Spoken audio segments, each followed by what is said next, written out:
Club again. Who's been before and who hasn't been before? Who's been before? Yeah, nice. Okay, cool. So the people who haven't been before, just give us a seat.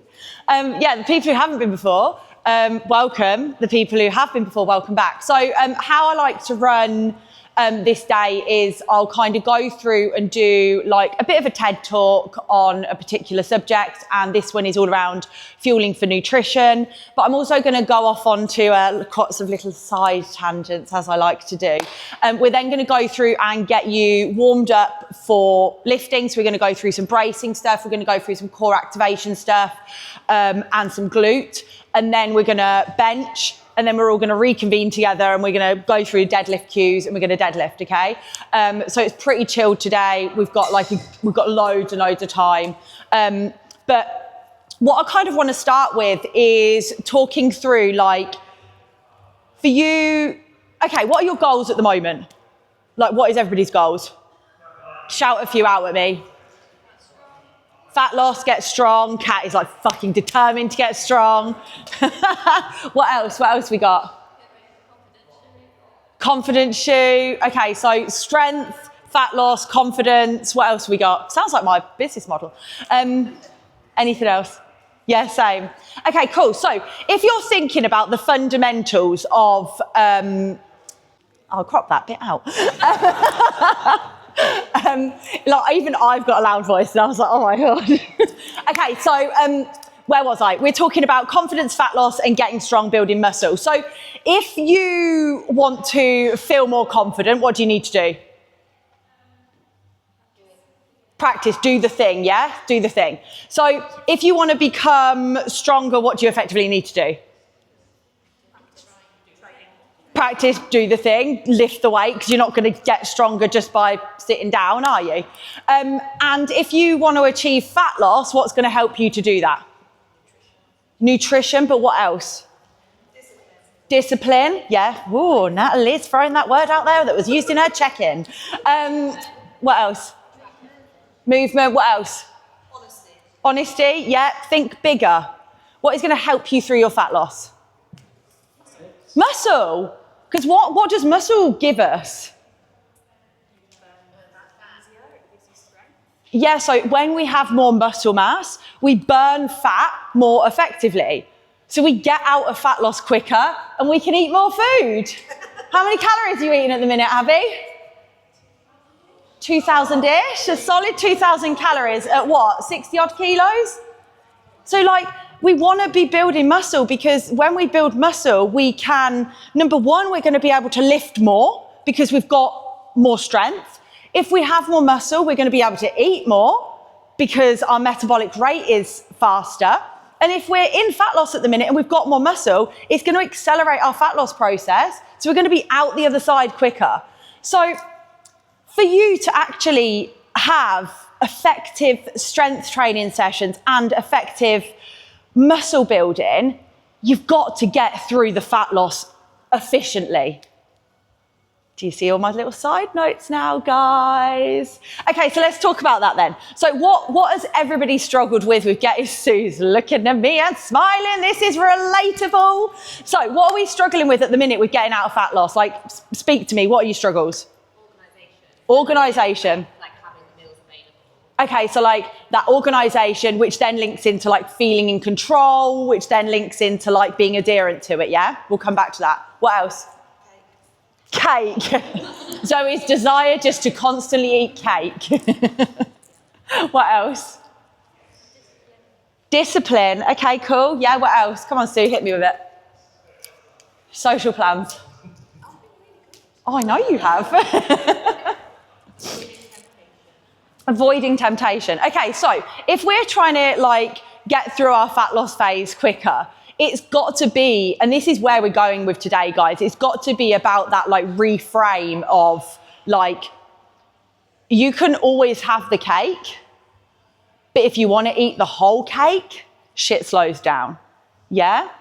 But the quicker that you get out of the fat loss phase, you can have cake every week if you wanted to. Do you know what I mean? You've got the calories to be able to do it. But I'll tell you something, I had a fucking beer yesterday. And I hadn't had a beer since last year. That beer tasted so good. So good. Because when you don't have it as often, you enjoy it more. So that links into your discipline.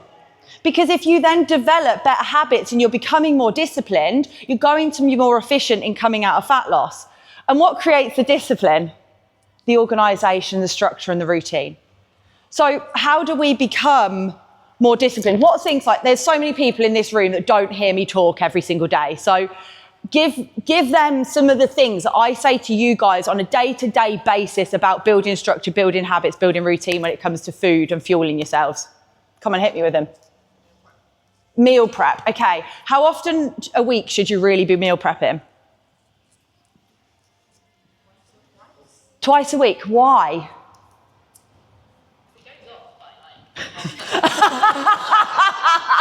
Rihanna, I love it.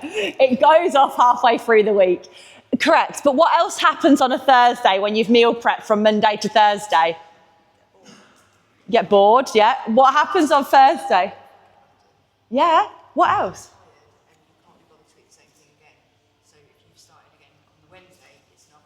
Yeah, exactly, you're fresh. But also, if you're like thinking, okay, right, you get to Thursday, what happens on Friday?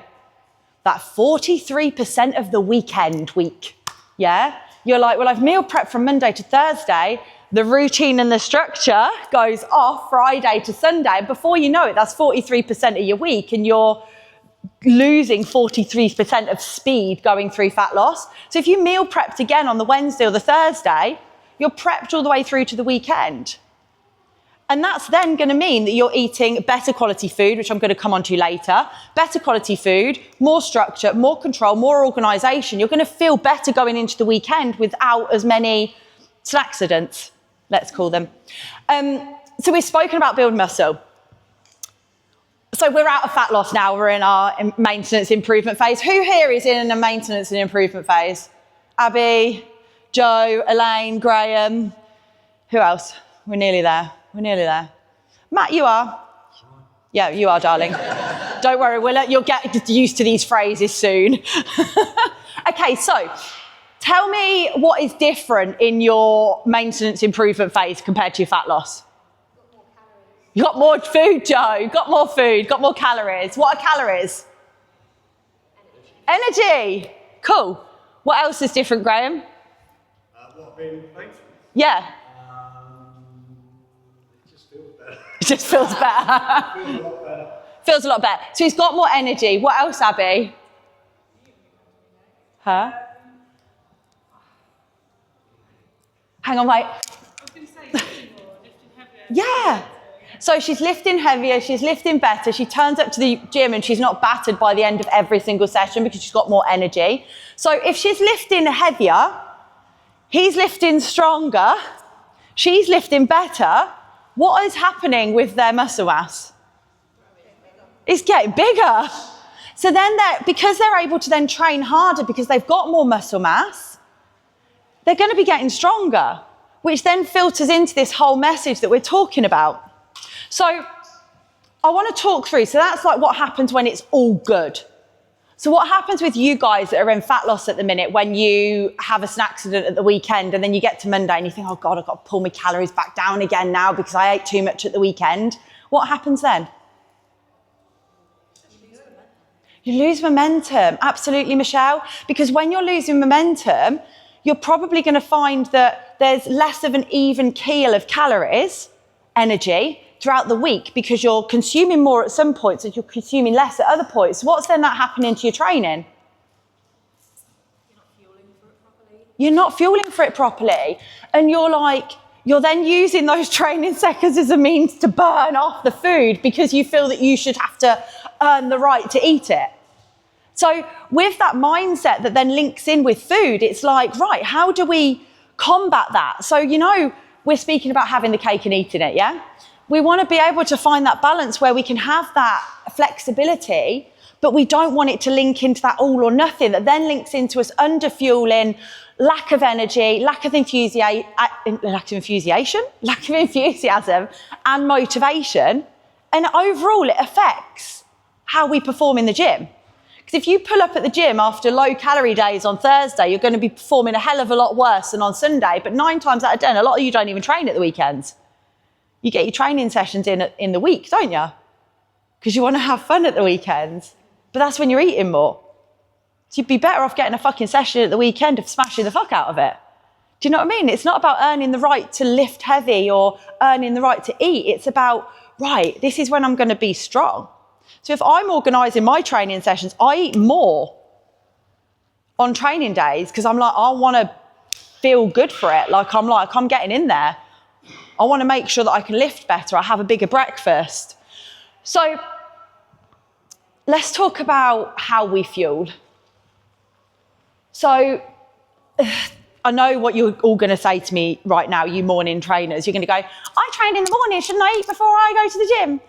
But there is 2 ways to think about it. So if we're thinking about it in the context of what we're talking about today and you being stronger and you lifting heavier, then yes, absolutely. But if you are somebody who goes to the gym at 5 a.m. in the fucking morning, that is a very long eating window, isn't it? If you have your breakfast at 5 a.m. and you're going to get to like 5 p.m. and you're like, 1,400 calories a day ain't going very far of my 5'2" females, is it, girls? So you might have to flip that on its head and actually think, right, if I'm training in the morning, what does my meal need to be in the evening? Do I need to be getting some slow release carbs in there in the evening so I'm carrying myself through? And that is the right answer. You might want to train fasted and then have those slow release carbs in the evening so that they're still in your system from before. You've still got them, but you're in fat loss. So it's about balancing those goals to make them work. So who can tell me what the ideal eating window is if we're not training at 5 o'clock in the morning? Before, yeah. Do you know how long? Up to an hour, yeah, ideally. What does that split of calories and food look like? Oh, nah. What else? Carbs, yeah. What else? Yeah, why else? So why carbs? Primary energy source for the body, okay? And what else do we want to include in there? What type of carbs ideally? So if you're thinking you're Elaine and you're training at 10 o'clock and it's 9 o'clock now, what's she going to eat? Porridge, yeah, perfect. So like Rowan's porridge with some fruit, maybe a little bit of honey. So she's got a mixture of quick release carbs in there, but she's also got some slow release, a little bit of protein. We don't need loads of protein before we're going to train. We want to prioritize really carbs, a little bit, but not loads. And then obviously post-training, what do we want to be getting in? Sorry, protein, yeah, why protein? Yeah, rebuilds and repairs muscle, obviously creates all your amino acids. What else do we want to be getting in? Carbs, why carbs? Yeah, absolutely. Do you know what the carbohydrates are then replenishing? Yeah, glycogen stores. So when you train, your carbohydrates are obviously stored in your muscles as glycogen. And then during that training session, that glycogen levels are depleted, they're used up. So, because obviously that's energy. And then when you finish training, those energy stores then need to be replenished again. And what's the final piece of the puzzle that we do actually want to have? Water, and also what else? We do want to have fats. Why do we want to have fats? Hormonal health. Nicola's like, I'm all for the hormones at the minute. Me and my hormones are friends. Yeah, we want to be getting that hormone health in, because obviously when you're training, like, we are calling upon our testosterone inside of us, men and women, to use that to kind of fuel us through our sessions, because we've got to get the inner Zoe in us. I mean, if you've seen their reels. The gym gals, they are putting Gymshark girls to shame. You're going for a sponsorship, you need to start tagging them, babe. Start tagging them. When Zoe and Kat get sponsorship, we all need to celebrate it. Okay, so ideal, like, workout meals. There isn't any. It's whatever, like, floats your boat. Like, for me, pre-training, I am having a massive slab of sourdough with some eggs and bacon. That's just what I like to have. I'm weird. I want to go into a session feeling full. I don't want to get halfway through a 2-hour session with John and be like, fucking starving. Like, I want to feel full. But then post-session, I'll get stuff in quick. But then you guys, you might want to think, like, if you're in the gym and you're grabbing and going, you might want to go straight for a protein shake, and then you might want to have your dinner when you get in, which effectively could be jacket potato, chicken, rice, whatever. Yeah? Any other questions on kind of like food side of it? And then I'm going to move on to wanting to look strong and how we fuel. Yes, miss? I do train at 5 in the morning. Is there anything that I could eat? I get up at 4:30 and I get to the gym about 5:10. So is there anything I can eat straight away? Honey and rice cake. Yeah? So at the minute I have coffee with a little scoop of protein in. Yeah, get rid of the protein out of the coffee and put some honey in your coffee. You'll love that. Or like honey and rice cake, because rice cakes are not hard to digest. Honey is real quick hitting carb. Obviously other ideas like cereal bars, banana is a good one, banana and honey.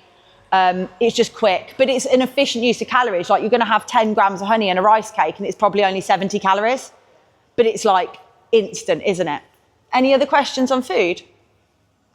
No? I'll open up questions in a minute. Go on then. Say that you were having a high carb meal the night before your training. What kind of things would you have, and wouldn't that affect your weight for the next morning as well? So carbohydrates, for every gram of carbohydrate you eat, you store 3 to 4 grams of water. However, research has actually shown slow eating carbs at bedtime actually aids sleep quality. What would you have? I would be fucking smashing in like a potato. Literally, so what time do you eat at dinner? At dinner is normally about 6 o'clock. 6 o'clock? So that will be I'll have something small in the evening if I'm hungry. But if I was going to train the next day, I should really be having... I would be having your meal in the evenings to be going like chicken, rice and vegetables in the evening, chicken, potato, veg, whatever your normal meal is. Just make sure you put some carbs in it. You actually want to be, guys, like, for your body and your blood sugar levels and your insulin sensitivity, which are all linked, obviously you actually want to be spreading your food throughout the day. You don't want to be having like massive amounts of meals then, massive amounts then. With like that, you then, in the evening, I would be probably, you have like fruit and a yogurt. I'd be having like some banana, a yogurt, maybe even a bit of oats. Do you know what I mean? So you've got something in there. Like, banana obviously has potassium in. Potassium helps with sleep. Like, there's so many things in there. It's a huge myth, like eating carbs after 7 o'clock. Like, it's absolute horseshit. Like, what time do we normally eat our dinner? Between 8, 9 o'clock at night. We'll have our dinner and then 30 seconds later we'll eat a huge tub of ice cream. And that's not just me in maintenance, that's me in fat loss. We eat late. Dale gets in from work late. I get off the computer late. That's just how we are. But then your body gets used to it. Like, your scale weight your fat loss isn't determined by the number on the scales because you had some carbs the night before. Your calorie balance overall is determined by the level of body fat that you are losing. So you might notice initially that there's a bit of a shift, but over a period of time that will level out. Because remember, it's weight and water, not fat. Yeah? Okay, cool. So let's talk about, that's an interesting point around like the eating late into the evening. Okay, so if you want to look strong, what matters? Sorry? How well you train, yeah. So if you then link that and flip that for food, what matters? Yeah. If you eat shit, unless your name's Derek, you will look like shit. The only exception to the rule. Derek's clients do as he says, not as he does. Oh, that made sense. Yeah, so the quality of your food really does matter. So I really believe in this. Like, this last year, the change that I've gone on with my nutrition has been huge, absolutely massive. And I'm eating so much food because I'm eating better quality food. The quality of the calories is better. So I'm eating bigger volume for more efficient calories. And I'm enjoying the foods that I'm eating. I feel so much better for it. If you want to, like, if you build a body, like, it's really funny. We're talking about, Graham and I, when we did our improvement phase last year and you got a little bit overexcited. That's understated, isn't Yeah, it is. But that was really interesting. But what's happening now? So Graham never finds. Graham is my favourite fucking model here at Lift Club. So Graham we've been together now 2.5 years, haven't we? And we've done a 35 kilo fat loss.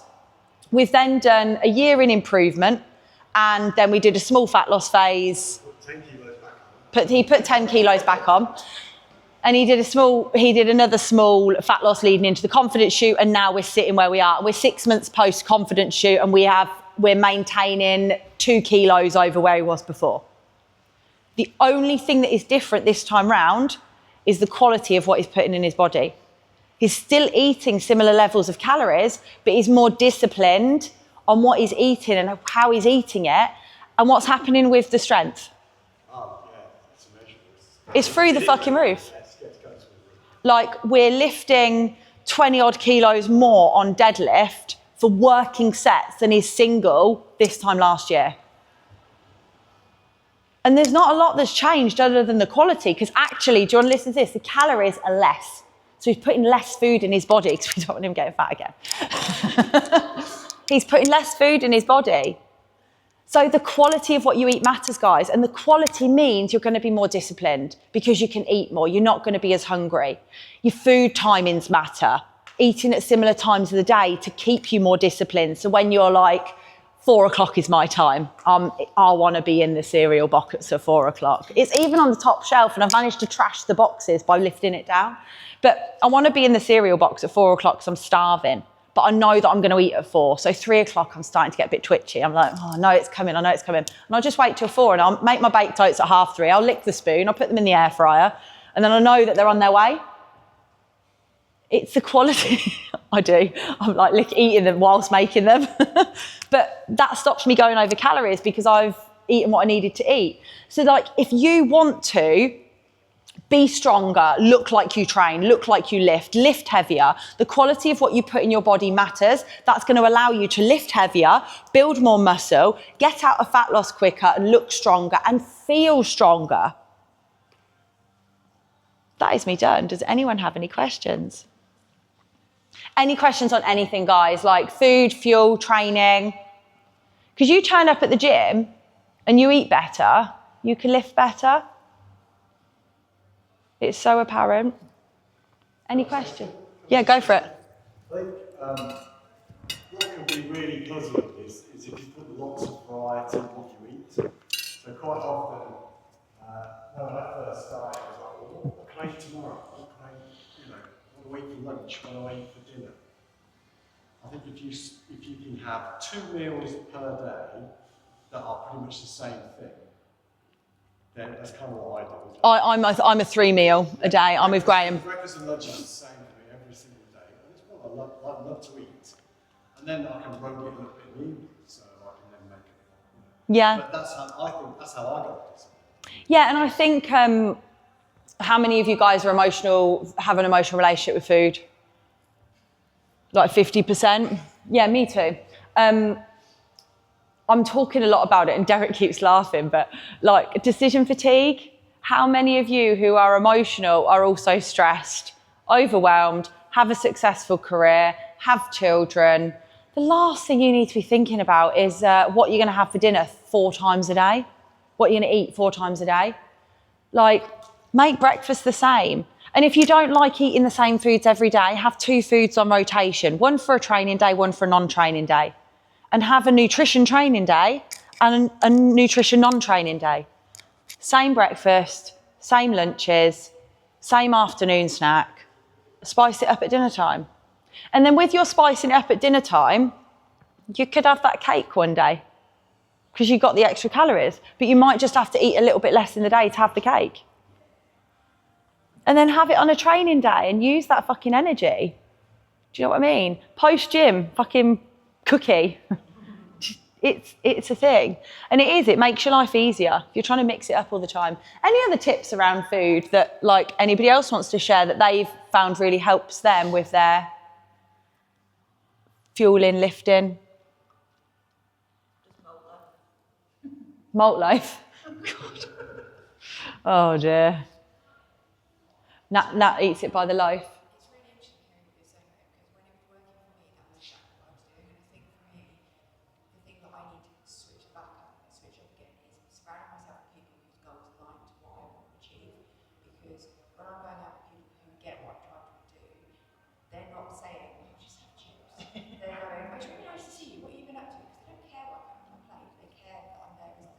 And that's where I'm like, do you know, I need to just get back in that and not sabotage myself. Yeah, and that's a huge thing because we speak a lot of, well, we all have these conversations, Luce, and we speak a lot about surrounding yourself with people who do align to your goals, but also, like, if as you go on this journey, you will get more respect for yourself and you will respect yourself more. And then as a result of that, you will start to put more boundaries in place with people around you and feel more confident saying, hey, this is my thing. This is what I'm doing. And this is why I'm doing it. If you respect that or not, I don't really care, but this is what I'm doing anyway. And the people who really value you will still stay in your life. And the people who don't will go out and get pissed on a Saturday. And we had this conversation at mine yesterday and the girls come around and helped me do the decking and tidied my garden up. And the difference in what we did, we all had a beer in the afternoon. We had one beer and we had a massive bowl of salad in the middle of the table. And we all had a lean beef burger and some salmon. And I had 2 vegans there, so they had their vegan burger. That was the barbecue. There was no food left over. And we all had one beer. I had 2. But that was all we had. And then I went for a walk in the evening and they left. And it was just such a wholesome day because they're the type of people that I want to spend my time with. And we were all talking about boundaries conversations, and it comes down to self-respect and self-confidence. And how many of you guys right now would say that your ability to put boundaries in place has improved as a result to being on your journey? Like 75% of you. Rowan's are already in place. But yeah, any other thoughts, guys? No? Cool. Okay, right, let's go through. So I'm going to go through a couple of bits. Those of you that have been to Lift Club before will already have heard this speech, but it is very important. And this is why I do it time and time and time. So I just saw that side eye to Graham. We just lost a Mr. and Mrs. Strength Within point. By the way, guys, there's currently a battle going for Mr. and Mrs. Strength Within. We've got a few contenders this year. So we've got Graham and Nicola are going to try and go for it again. Stu and Sarah, Stu's like, Sarah's going in for it though. We've got Matt and Nat. Carl's going to join soon so Rowan can have a bash at it. Who else have we got? Natalie and Dave. And Del and I. Oh, fucking hell!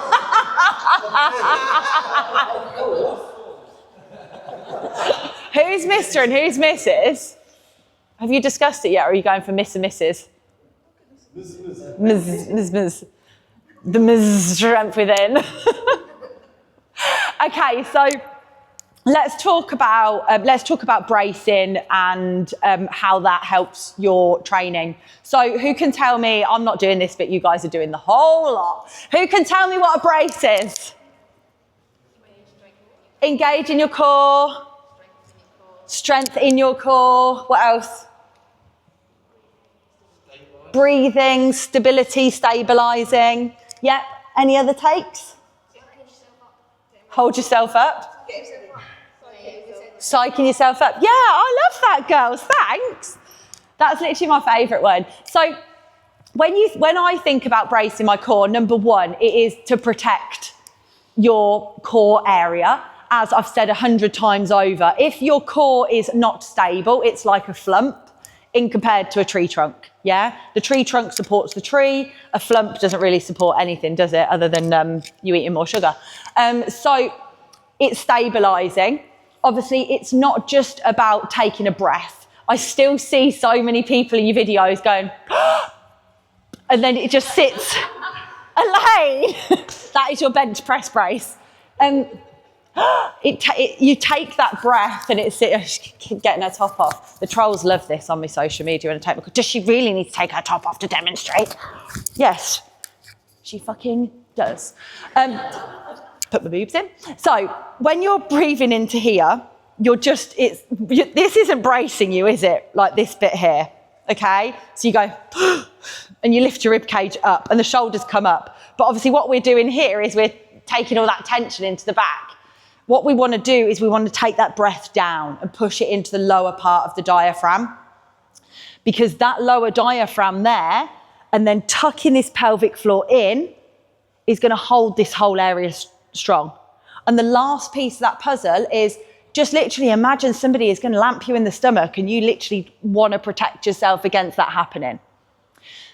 The place where you need to brace the hardest is in the bottom of the movement or in the middle of the movement, because that is where you're going to let it go. And that relates to all exercises. So we're talking about our squat, we're here. Our side lateral raise. I saw a shoulder press where she was letting it out and up at the bottom. So like shoulder press here. Yeah? It wasn't you. You're laughing though, so you can probably do it. So, guys, I just want you all to stand up. So, I actually really want you to feel that. And I do just want you actually to take a little bit of space so you can come into like a squat stance. So when you're here and you're bracing into that core, just want you to come down to your squat and just let it out. Fuck it. But you feel how much unstable do you feel like around this section of your back and your core and everything? Like you just don't feel as tight, do you? If you're just like flaying around. And now go again.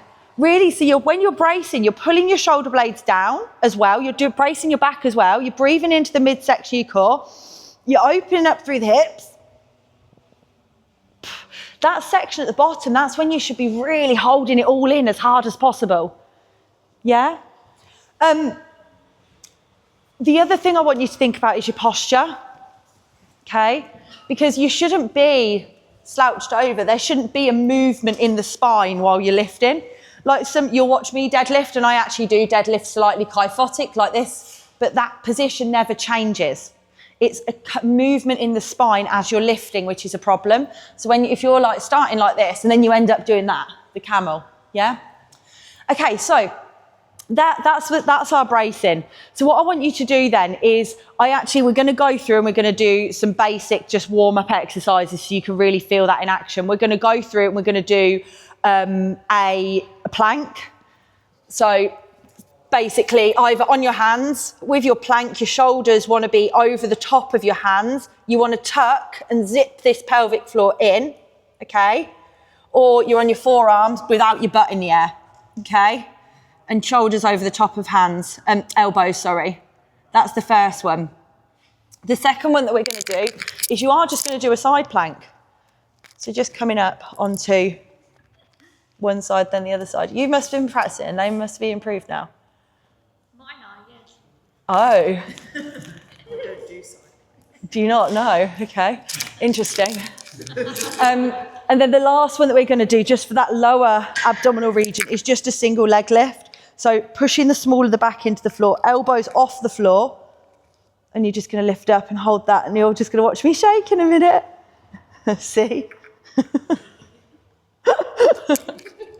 Okay, cool. So I'll get a timer going. I want you all just to go in a row, and we'll just start there, and then we'll do some glute activation, then we'll bench. Guys, can you feel that, yeah? Yeah, fantastic. So what I want you to do now is I actually just want you to, I'm just going to show you this, so if you can see, let me know. But when you're, no, I'm actually going to talk through it and you're going to do it. So lay flat down and then bring your feet into your body. So let's talk about glute activation. The reason that I talk through glutes and bracing in the middle of the movement is because, number one, not a lot of us have tight hips. A lot of us don't actually activate our glutes. And then when you're squatting or you're deadlifting, what's the first thing that happens is we either bow in with our legs like this, or we're not driving up from the hips. And Kat, you and I were going to talk about this today. We end up doing that and pushing backwards.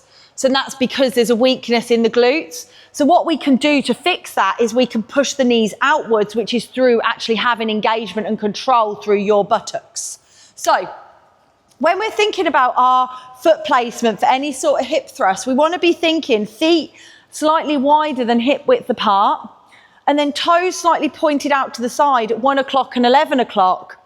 And then what we want to do is open the knees. So you know some guys, I'm giving you a lot of feedback at the moment, which is like open your knees and open your hips. And that's what I'm talking about. It's this. Like you're opening up. You're all peering at me for finger between your legs. Like this, yeah? So as you're opening up like that now, can you actually feel your bum cheeks? So what I want you to do now is clench. And then I want you to lift up as high as you can. Open the knees. Can you feel that more now you've opened the knees? Higher, Lisa. Yeah, I know. I see everything. Nice. Can you feel that more? Here. There. Oh, I can now. Yeah, now squeeze here. Squeeze harder. There. Cool. Higher, Nick. Higher. There. Good. And come back down. So what you want to imagine as you're tensing into your glutes, stay down, you're doing more. As you want to imagine as you're tensing, you're holding something between your butt cheeks. That little nut. You're holding the nut in place between your arse crack. You don't want it to drop out, okay? Sorry? £50 note. That has got to be buns of steel if you're holding a note like that in between your arse crack. You girls just said that you could feel it in your quads, right? So if you're feeling it in your quads, it means that you need to reposition your feet. So it might mean that you need to either be slightly wider and toes might need slightly open, or you actually might need to be even narrower and facing forwards. How do you squat? Wide, yeah. Bring the feet closer to the body, Trace. That's it. Now open up. Go from the bottom up, but clench from the bottom up. Oh, yeah. Yeah, you go. Anybody else not feeling it in their bum? Speak now, forever hold your peace. You're feeling hamstrings. Try take your feet wider, Carl. And open up the knees more. There. Got them? Yeah.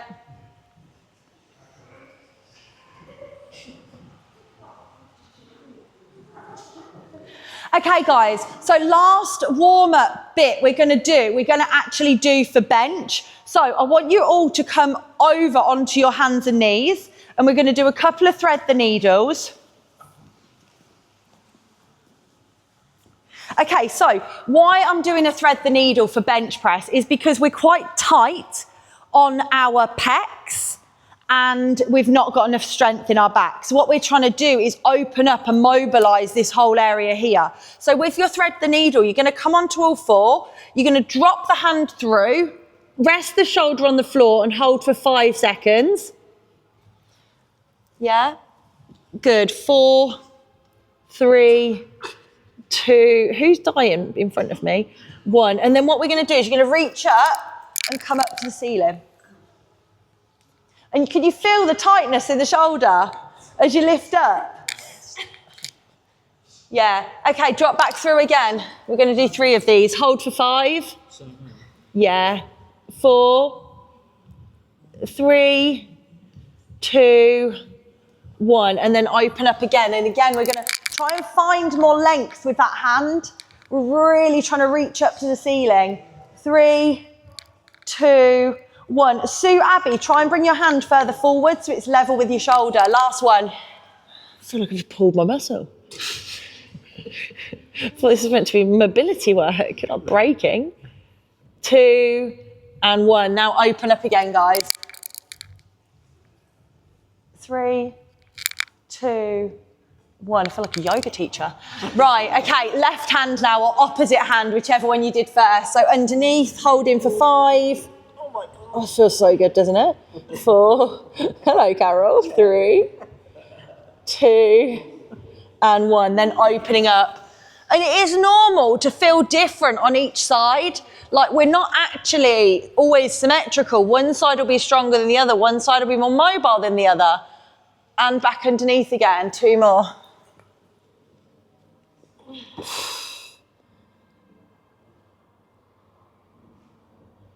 2, 1. Look, you just get what you pay for here. It's an experience. 2, 1.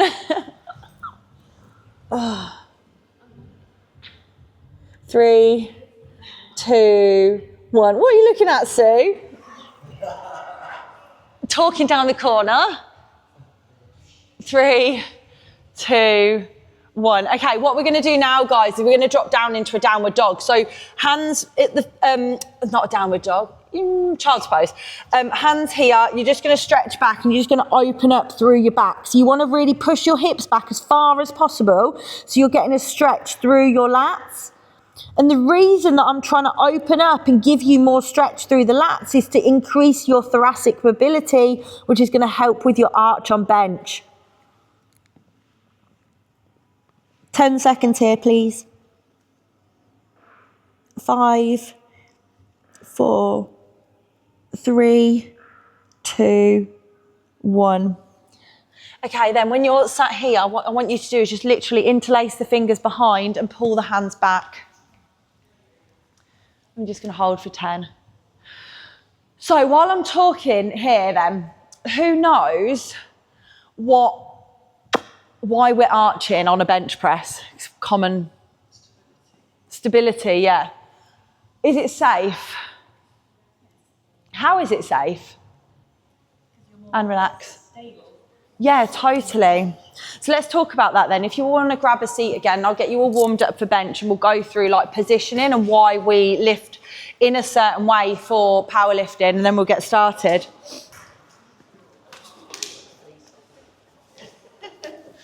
So for powerlifting then specifically, we are lifting in terms of stability, power and strength, okay? Our goal as a powerlifter is to be able to lift as much as possible, okay? So with our arch, it can reduce the range in which we can travel, okay? But there's specific rules set to be able to support us to do that, but the trolls on the internet love that one. But the reason that we do actually arch is to increase stability. So if I'm bench pressing here like this, okay, and I just drop the bar down like that, my elbows are really flexible, okay? Whereas actually, if I create a little bit of tension by pinching my shoulder blades together, pushing my hips back, when I then come down to here, I cannot move my elbows because my back is stabilizing them, okay? So when we're actually lifting and how we create that arch and that tension, everybody put your hands out in front of you like this. Now, pinch your shoulder blades together, stick your boobs out, yep, and you too, gents. Now pull your shoulders down your back. Can you feel the tension here in the middle of your back? So now when you go to lift, really arch that back, breathe into here, pull the elbows backwards. Don't elbow your friend. Jump up if you need to. Jump up and do it with me. So when you're here, try and pull the bar apart, so pull your elbows backwards. Can you feel it in your back now? That is what you should be feeling when you're lifting. That is your mind-muscle connection, connecting you to your back. So when you're in this position, it's actually coming from there, in the chest, in the back. So, start that again. So when you're here, it's coming from the back. The back is stabilizing you in that press movement and you're pinching underneath here. That is creating that tension. So when you think about that arch, you're lifting up here, squeezing underneath here and stabilizing through those hips. So how that then transitions into your actual training and your lifting. So you want to lift the bar out, pinch the shoulder blades together either before you start or when you've lifted it out, open up through the hips, all the way down, and then back up. So it might adjust the touch point, which when your elbows were like this was probably going to be your neck, which is really unstable. But that hurts my shoulder. I've got no pressure to then press through from. But when the bar's lower over my chest, I'm really stable here. I'm locked in. And all I can do is just push it backwards. Okay? So let's talk about the actual setup then. So when you're setting up for bench and you're in the gym, you want to make sure that your eye line is level with the bar. And that means you're not going to then clip the J hooks. You want to have your feet tucked back as far as possible so it's putting a little bit of pressure on your hips, but not too much that you're in pain, okay? So your fingers, you want to use these little lines on the bars as guidelines for where you're going to be setting your hands. I would always start with little finger on the ring. Some of you now, obviously, I've adjusted fingers, but I'll help you with that positioning today. As you lift the bar out, big breath in and brace, and stop. Okay, please, please, please remember to stop. If you lift the bar out and just lower it on yourself, you've got no stability at all and you're going to hurt yourself. So stop in here, big brace, which is basically squeezing the shoulder blades together underneath you and taking that breath into the core. Pulling the bar apart with the back to lower down, pressing up and back, okay? Does anyone have any questions on that at all? And please make sure you finish the rep before you then put it back in the rack. That's a lot of information there. Yeah, but we're going to go through it and guide you through it. Stuff I didn't realise. I literally cannot see you, Natalie, because that light is really bright. I really struggle, and this will probably help me. I said to you the other night as when I did my bench press, how does Kane say to get it below the boobs? Like, how do I get it there? It feels wrong. And I always clip the J when I'm taking it off. So the most common thing with that touch point, and I would say 80% of you start with a touch point here. Because it feels easier, right? Because that's just what you do. You just lower it down and go back up. I always feel like I'm too far back. Yeah, but then also as you take the bar out, you take it out and you just leave it here, which would mean that your touch point is there, but also that means that your elbows are here. Whereas actually, if you receive the bar, does everybody know how to do a pullover? No. Okay, so basically it's like the weight goes behind and you pull it forward with the back. So you basically are like this. You've pinched here. Do you see how it's my back muscles that are pulling that bar through? Yeah? So that's all you're doing is you're just pulling it to here to then let that breath out, rebrace, lowering it down. And look where my hands are. My touch point's going to be here. Yeah? And also, with you, the one you sent me the other day, you were quite narrow on your grip. So that then changes everything again, which what we were talking about. So everything changes, and we've messed around loads with that over the time. Like Rowan, when Rowan first started with me, she was really narrow grip bencher, and we've gradually taken that grip out, and it's just it adds kilos because you've got less range, but you've also got more room to be stable. Like on my close grip at the minute, because of my shoulder, I feel so unstable on the bar because it's got so far to travel, but also I'm not creating as much tension underneath me. Any other questions on that, guys? And so I want to go through deadlifts then with everybody. And again, a lot of people have gone through this talk, but I am going to come back to Graham again. Like it's sometimes even when we've been working together for like 2.5 years, we're still tweaking things all of the time. Like I just said with Tracy, I'm not going to fix everything in one session. I'm going to give you one small thing, and then, which is why some of my clients, you might feel that I'm always giving you constructive feedback, but it's because there's always little things we can be working on. And that's exactly the same with all of our lifts. So there'll be something different that you might take away from today that you didn't take away last time. And that's what we're going to do. So when we're conventional deadlifting, obviously the biggest thing that we need to be mindful of is we need to protect the lower back. We're picking something up really, really heavy off of the floor. So we need to make sure that the brace is good, the posture is good. And as I said earlier, we need to make sure that spine stays in alignment. We're not getting any rounding as we're lifting, because if we get some of that rounding and the spine changes shape whilst we're lifting, why are you smirking? The reason that rounding happens is because of a brace breakdown and a lack of strength, possibly in the upper back. So that's what we want to be careful of. I'd rather you lift slightly less with good form than compromise your form to deadlift, and with any of your lifts really. So when we're deadlifting then, what we're looking for is to be in the middle of the bar first, and we want to have the bar over mid-foot. Because as we come down to touch the bar, as you can see, the shins come forward. okay? So the shins do want to be touching the bar, okay? So what we don't want to do is, number one, I've spoken about this a lot, but the feet don't need to be here. Your hips are directly down. The other thing that you want to be mindful of is the hands just want to be on the outside of the body, shoulder width apart, not here, okay? I like to go one hand one way, one hand the other, because you get a better grip on the bar. So as the bar then gets heavier, obviously if you're double overhand, there's more chance of it to fall out of your hands. So when you're deadlifting, what you want to do is you want to line yourself up with the bar first. The most important thing is that that chest is lifted and there is tension in the core and the upper back. We don't want to yank the bar off the floor. We just want a big breath into the brace. Pull against the bar without lifting it off the floor. Push through the legs, okay? So things to be careful of. So these are a lot of things I want you to think about. Taking the slack out of the bar is a process where you pull against the bar first and not lift it off the floor. That's what we're really going to work on today, okay?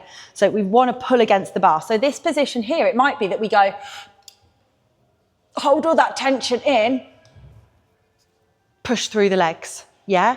With you, Abby, I want it to be really, really intentional to hold that tension to stop that butt shooting at first, okay? So the other thing that we want to be careful of as well is when we get to the top, I'm not going to do this with the weight, but we don't want to be finishing like this.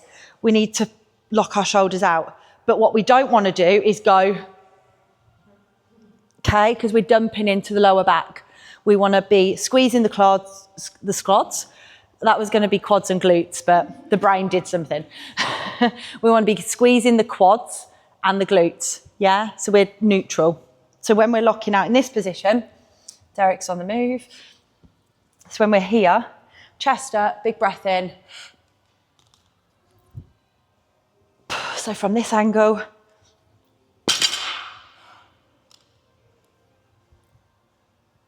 okay. Other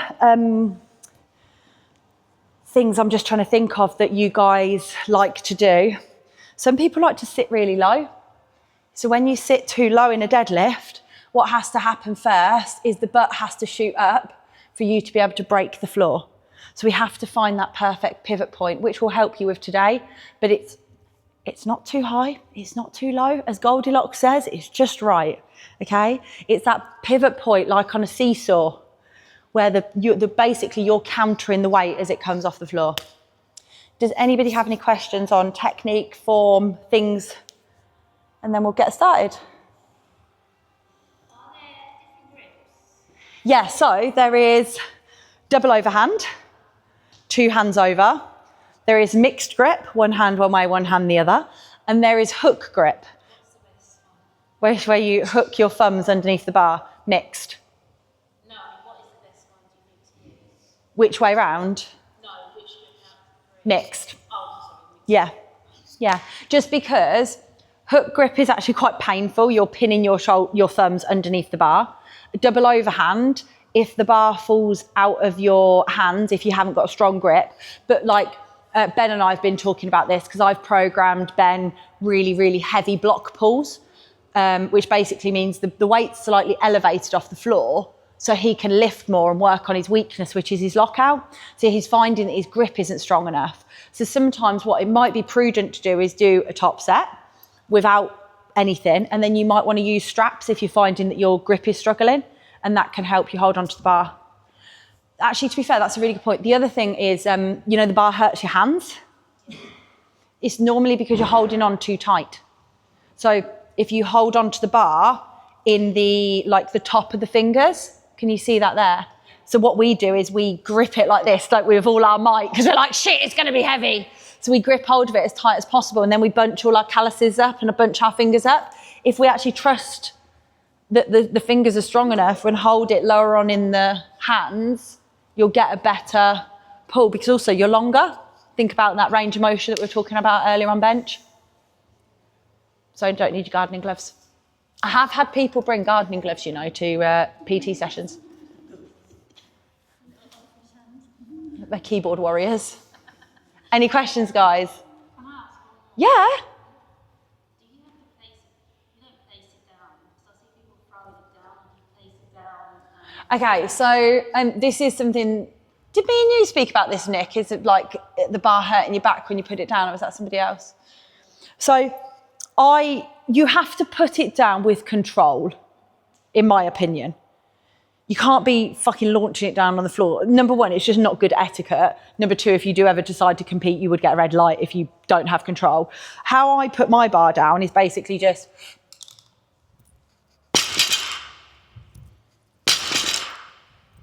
Do you know what I mean? I've got control of it, but I'm letting it, I loosen my grip as it touches the floor so it doesn't bounce in my hands. But I'm also not putting it down with my body. I'm letting the momentum carry it forward because I don't want to place it down too slowly because it's a waste of energy. Any other questions, anyone? Or Lisa, honestly, literally help yourself. Ask me you want. Cool. Same groups as before, guys. If you have not deadlifted before, just get a smaller bar and put some 5 kg plates on it and start there. I think most of you have. Rhiannon, you haven't. Natalie, you haven't, which has worked well. You guys are all fine. Yeah, perfect. Let's go.